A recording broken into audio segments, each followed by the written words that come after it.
Ito, magluluto tayo ng munggo uli na ginisa. Mga lutong bahay at lasang Pilipino. Alam nyo naman, hindi mawawala sa atin kapag Friday ang munggo. Ito, umpisahan natin sa bawang sibuyas. Nakapagpainit na nga pala ako ng mantika rito. Ayan po. Isabay ko na rin yung sibuyas.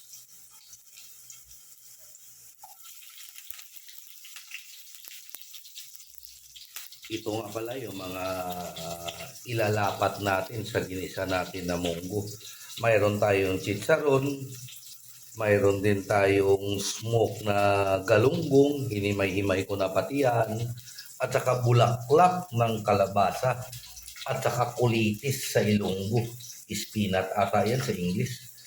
Hindi ko rin alam kung anong tamang tawag dyan sa lahat-lahat. Ito na. Ilagay na rin pati natin yung kamatis. Yan. Kasi lumabas na yung aroma ng bawang at saka sibuyas. Antayin na lang natin na medyo magdurog-durog ng kaunti yung kamatis.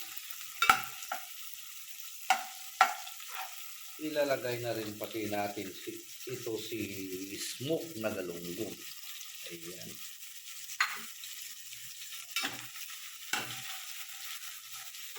At ito pa ang pinakapampalasa natin.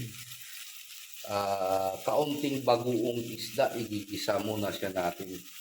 Para kumbaga ang amoy ng bagoong isda, kaunti lang. Hindi ganun ka lasa kapag inilagay natin doon sa munggo natin mamaya. Ayan na. Bango. Antayin lang natin na medyo sticky ito si ginigisa natin.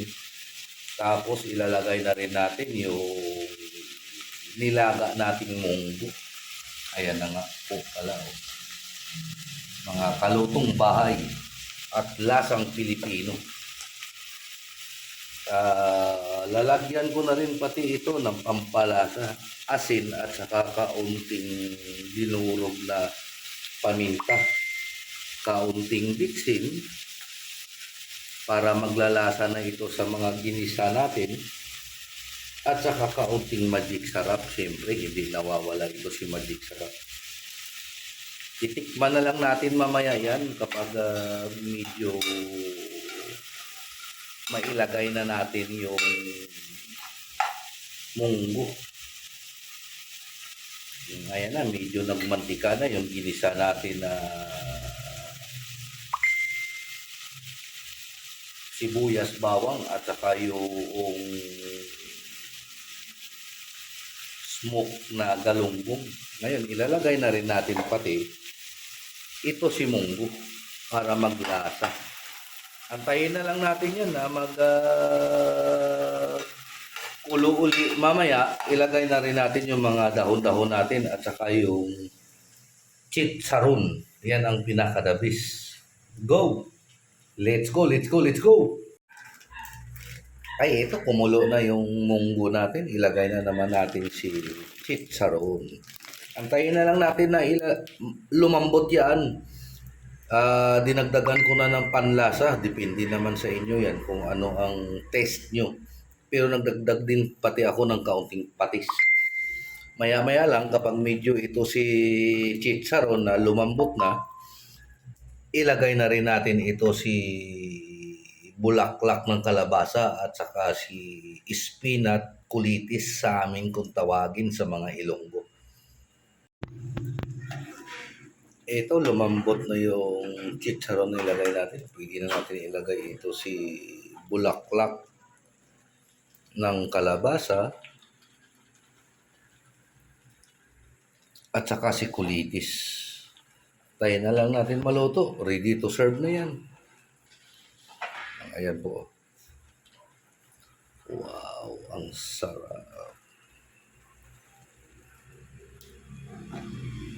Takpan muna natin mga 1 minute or 2 minutes maluluto na po yan. Ay, ito na yung pinaka-finished product natin. Ginisa na munggo with chicharon at saka bulaklak ng kalabasa, spinach or kulitis sa mga Ilonggo. Thank you for watching. Please subscribe and bell the button. Thank you.